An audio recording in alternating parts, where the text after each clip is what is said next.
अस्सलाम वालेकुम, मेरा नाम माहिन है। अस्सलाम वालेकुम, मेरा नाम खुशबख्त है। आज जिस हवाले से हम बात करेंगे वो है प्रिजनर्स राइट्स और प्रिजनर्स के हवाले से जो भी कवानीन पाकिस्तान में मौजूद हैं उसके हवाले से। तो जस्टिस प्रोजेक्ट पाकिस्तान की सर्वे के मुताबिक पाकिस्तान में अभी 77,000 से ज़्यादा कैदी मौजूद हैं। हमने बहुत बार न्यूज़ में देखा है कि बहुत बार और ऐसी बहुत सारी रिपोर्ट्स भी आई हैं जिसमें हमें ये मालूम हुआ है कि हमारे प्रिजनर्स को बहुत ज़्यादा जो है फैसिलिटीज़ मैसर नहीं होती और हमारे प्रिजन्स में बहुत ज़्यादा ओवर क्राउडिंग भी हो गई है। और चूंकि अभी एक पैंडेमिक है तो जितनी ओवर क्राउडिंग हो रही है उसकी वजह से बीमारियां और ज़्यादा फैल रही हैं। तो इसी हवाले से इस मौजू पर गुफ्तगू करने के लिए आज हमारे साथ मौजूद हैं एडवोकेट असद अशफाक, जो कराची में प्रैक्टिस करते हैं और उनको कॉन्स्टिट्यूशनल और क्रिमिनल लॉ में महारत हासिल है। अस्सलाम वालेकुम असद। जी वालेकुम सलाम खुशबा, कैसी हैं आप? वालेकुम सलाम माइन, हाउ यू? बिल्कुल बिल्कुल ठीक। ठीक। सो असद, आप हमें पहले ये बताएं कि पाकिस्तान में प्रिजनर्स के हवाले से जो कैदी हैं उनके हवाले से क्या कवानीन मौजूद हैं और क्या प्रोटेक्शन हासिल है प्रिजनर्स को। जी देखें, प्रिजन के हवाले से क्योंकि वो प्रोविंशियल सब्जेक्ट है, but not every province has made a law of its own. तो अनफॉर्चुनेटली मोस्टली पाकिस्तान में जो कॉलोनियल लॉ ही है वो ही इन फोर्स है, जैसे कि द प्रिजन्स एक्ट 1894 और द प्रिजन्स एक्ट 1900। ये दो मेन स्टैट्यूट्स हैं जो सिंध के अलावा इस वक्त सारे सूबे यूज कर रहे हैं, और इनके अंदर एक यूनिफाइड रूल्स फ्रेम हुए थे जो कि हर प्रोविंस में टिल नाउ इन फोर्स हैं, एक्सेप्ट फॉर खैबर पख्तूनख्वा। उसने 2018 में उस सूबे ने अपने रूल्स बना लिए थे। And as far as the act is concerned, Sindh ने रिसेंटली 2019 में नया प्रिजन का कानून बना लिया है, और जहां तक मेरी इंफॉर्मेशन है उसमें नए रूल्स भी आ रहे हैं। अच्छा, जैसे कि अभी आपने हमसे लॉ के बारे में एक ओवरव्यू दिया है, कोई ऐसे लॉ में कोई ऐसे लूप होल्स हैं या कोई ऐसे मसले हैं जो आप समझते हैं कि जिसकी वजह से आप एज ए लॉयर आपको मुश्किल फेस करना पड़ता है, या फिर जो लोग हक के लिए अपनी आवाज उठाते हैं उनको मुश्किल फेस करना पड़ता है? जी देखें, ये लॉज एक तो प्रोविंस ने, क्योंकि देखें ये एज आई सेड के कॉलोनियल लॉज हैं, तो the biggest problem with them is कि ये काफी आउटडेटेड हैं, और इनके अंडर जो रूल्स भी फ्रेम्ड हैं, 1000 से ऊपर कोई रूल्स हैं जिसको पाकिस्तान जेल मैनुअल कहते हैं, ठीक है। और तो all but the province of Khyber Pakhtunkhwa, all the provinces are using those rules. तो अब जैसे सिंध में 2019 का एक्ट है, बट क्योंकि अभी तक उसके अंडर रूल्स फ्रेम नहीं हुए, तो हम वही पुराने रूल्स के तहत अभी तक रेफरेंसेस देते हैं जब हमें प्रिजन के हवाले से कोई लीगल प्रोपोजिशन मिलता है। तो you can not in this day and age have such old laws and expect कि आपका प्रिजन का निज़ाम जो है कुछ बेहतर हो सकेगा, अनलेस कि आप नए कवानीन और जदीद तरह के कवानीन ना बनाएं। अच्छा, तो ऐसी कोई पॉइंट है जो आप कह सकते हैं कि इसमें मसला है, लेकिन अगर आप कोई एग्जांपल हमें दें।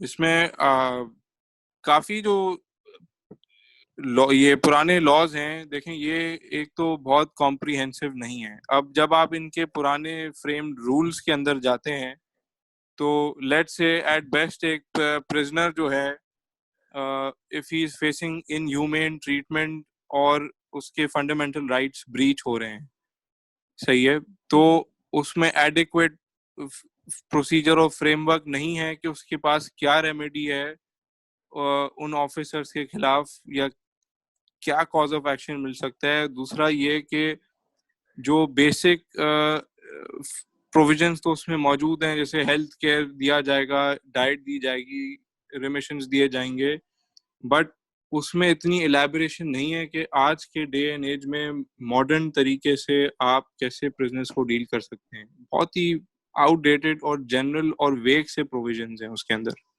अच्छा, ये आपने बहुत ही अच्छे टॉपिक पे बात की कि जैसे प्रिजनर्स के क्या राइट्स होते हैं। तो आप बताइए, अगर कोई इंसान जेल में है उसके पास क्या राइट है? एक तो बहुत बेसिक राइट होती है कि आपको एक इंसान को जो है डिग्निटी से ट्रीट करना था, लेकिन उसके अलावा फैसिलिटीज क्या होती हैं? कुछ लोग होते हैं उनके बच्चे साथ होते हैं, कुछ लोग are you allowed to make telephone calls, या क्या इस तरह का क्या राइट्स क्या हैं आपके पास?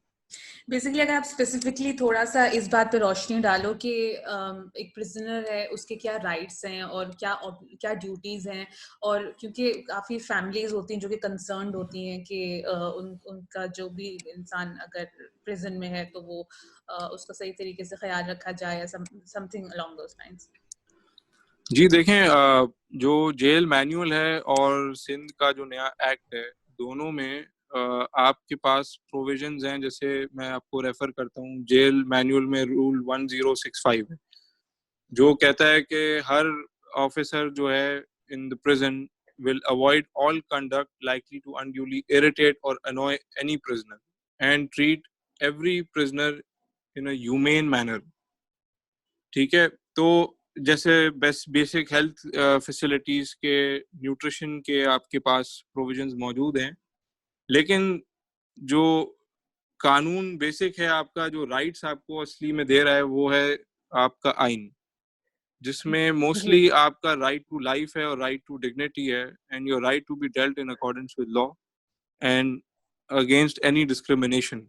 जी तो उस अम्ब्रेला के अंडर आप रह के फंडामेंटल राइट्स और लीगल राइट्स और कॉन्स्टिट्यूशनल राइट्स एंजॉय कर रहे हैं, और उनको एक्सरसाइज करते वक्त उनका सहारा लेके बेसिकली जो ये प्रिजनर्स हैं, अगर इनके साथ कोई ट्रीटमेंट इस तरह हो जाता है या इनके साथ डिस्क्रिमिनेशन होती है सेरेमेशंस देने में, तो ये फिर कोर्ट्स का रुजू कर सकते हैं आर्टिकल 199 के तहत हाई कोर्ट्स के पास।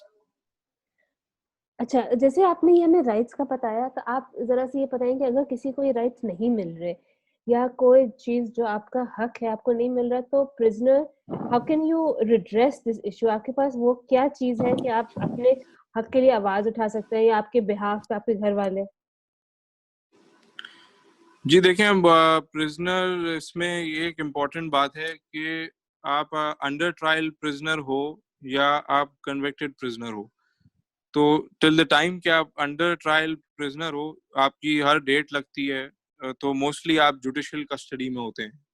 तो if you want to make any complaints, जैसे आपका अगर मेडिकल ट्रीटमेंट है, और जैसे या रिमांड के वक्त जब आप पुलिस कस्टडी में थे, या इन्वेस्टिगेशन अगर आप जेल कस्टडी में थे, आपके साथ कोई बुरा ट्रीटमेंट हो रहा है, you can also take that up with the जज, जो जब आप डेट्स पे जा रहे हैं कोर्ट में।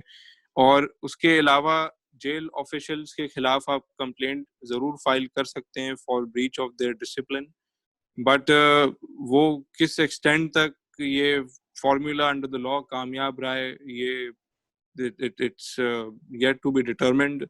इतने लोग कंप्लेंट्स नहीं करते फॉर द फियर के फिर वो जेल ऑफिशियल्स उनके साथ बुरा सलूक करेंगे, उस डर से कोई कंप्लेंट नहीं करता। बेसिक राइट्स बिल्कुल, ये फैमिली से आप मिलना, विजिटिंग बिल्कुल होती है, you are also allowed to make calls, और you are also allowed to seek legal advice. मगर एक ये इम्पोर्टेंट है कि जो आपका बेसिक फंडामेंटल राइट जो कर्टेल हो रहा है whilst being confined in a prison is your right to liberty। तो क्योंकि इतना बड़ा फंडामेंटल राइट आपका कर्टेल हो रहा है इस कन्फाइनमेंट की वजह से, लिहाजा जेल ऑफिशियल्स, इनफैक्ट पूरे स्टेट पे ये ड्यूटी है कि आपका राइट टू लाइफ और right to dignity utmost importance के साथ आपको दिया जाए। तो असद, आपने बात की कि उनको एक राइट टू लीगल एडवाइस भी है और लीगल हेल्प भी है, लीगल एड है। तो आप अपने प्रैक्टिकली स्पीकिंग आपने अपने एक्सपीरियंस में ऐसा देखा है कि जो कैदी हैं उनको लीगल एड मिल रहा है? क्या गवर्नमेंट प्रोवाइड कर रही है, ऐसे कोई फैसिलिटी है, या फिर एनजीओस उनको प्रोवाइड कर रही हैं? कुछ इस तरह का कोई सिस्टम मौजूद है हमारे प्रिजन्स में? देखें, एनजीओज भी काम कर रही हैं, और उसके अलावा इस पे एक कानून भी है पब्लिक डिफेंडर के एक्ट के नाम से, मैं आपको पूरा नाम बता दूंगा। तो उस एंड इवन अदरवाइज जब लेट्स से कोई वकील अफोर्ड नहीं कर सकता और ही गेट्स अरेस्टेड, तो एक कॉन्सेप्ट है कि कोर्ट्स जो हैं स्टेट के बिहाफ पे आपको वकील अपॉइंट कर देती हैं, और they are known as pauper councils. तो वो स्टेट के एक्सपेंस पे आपको वो वकील कर देता है अदालत से जो एडमिनिस्ट्रेशन है, और फिर वो आपको डिफेंड करता है उस केस के अंदर।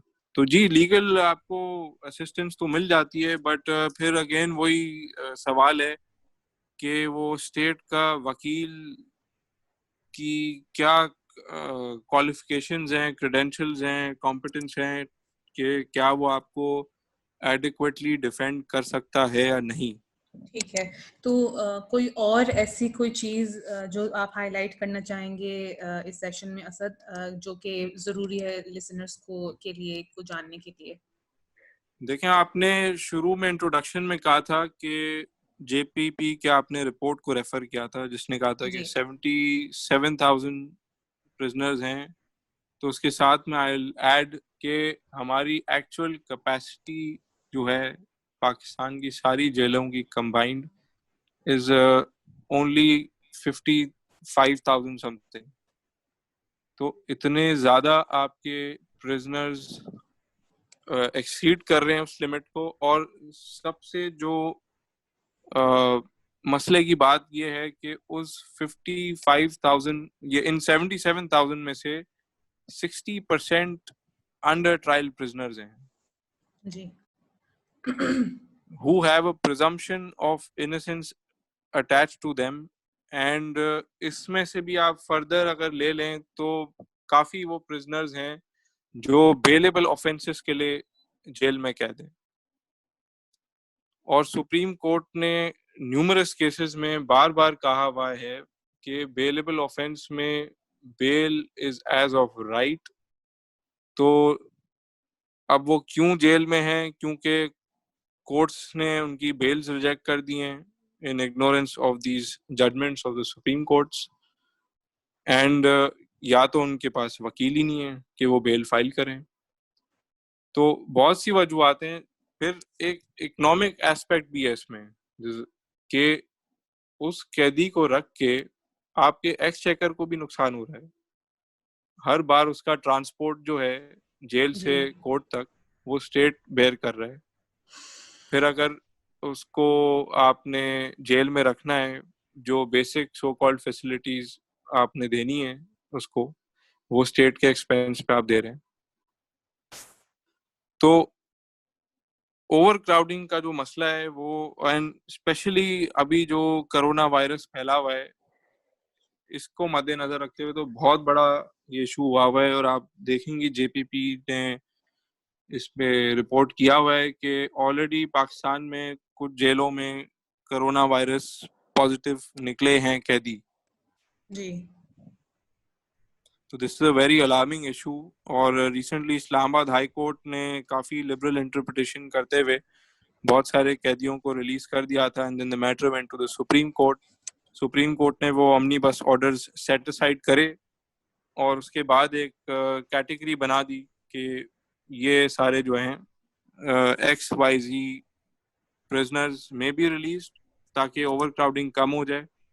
बट उससे भी आई डोंट थिंक इतना फर्क पड़ेगा, बिकॉज वो अब उस कैटेगरी की इंटरप्रिटेशन कोई जज किस तरह करे, end of the day they will have to apply for bails using that order. और कितना वो बेल मिले ना मिले, कोई स्टैटिस्टिक्स नहीं है कि उस कैटेगरी को डिवाइस करते वक्त कितने कैदी दिमाग में रखे गए थे कि अगर लेट्स से कि इस कैटेगरी में इतने बेल एप्लीकेशंस आती हैं तो इतने कैदी रिलीज हो जाएंगे, और इससे क्या ओवर क्राउडिंग का मसला ठीक हो जाएगा या नहीं। तो इसी के साथ हम अपने इस एपिसोड के अख्ताम पर आप पहुंचे हैं। आपका बहुत बहुत शुक्रिया असद, हमारे साथ इतने अहम मौजू पर गुफ्तगू करने के लिए। जी, मोस्ट वेलकम खुशबू।